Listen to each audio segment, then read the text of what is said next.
Hello সবাই, কেমন আছো? আশা করি সকলেই খুব ভালো আছো। তো আজকে তোমাদের সাথে যেই কেকের ডেকোরেশন ভিডিওটা শেয়ার করব সেটা কিন্তু আমার একজন খুব খুব খুব ক্লোজ বান্ধবীর অর্ডার করা।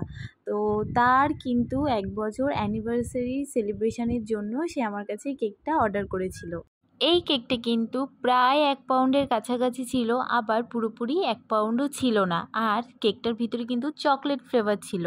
তো এই কেকটা বানাতে বানাতে আমি কি ভাবছিলাম জানো, যে এই তো আগের বছর ওর বিয়েতে আমরা সবাই মিলে বন্ধুরা মিলে কত মজা করলাম, আনন্দ করলাম, আবার এত তাড়াতাড়ি 1 বছর হয়েও গেল। সময় কত তাড়াতাড়ি কেটে যায় সেটা কিন্তু বোঝাই যায় না।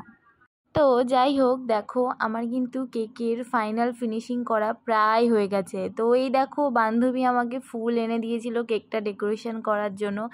আর এই দেখো, আমি কেকটা ডেকোরেশন করে ফেলেছি। তো ফাইনাল লুকটা কেমন আসলো তোমরা জানিও।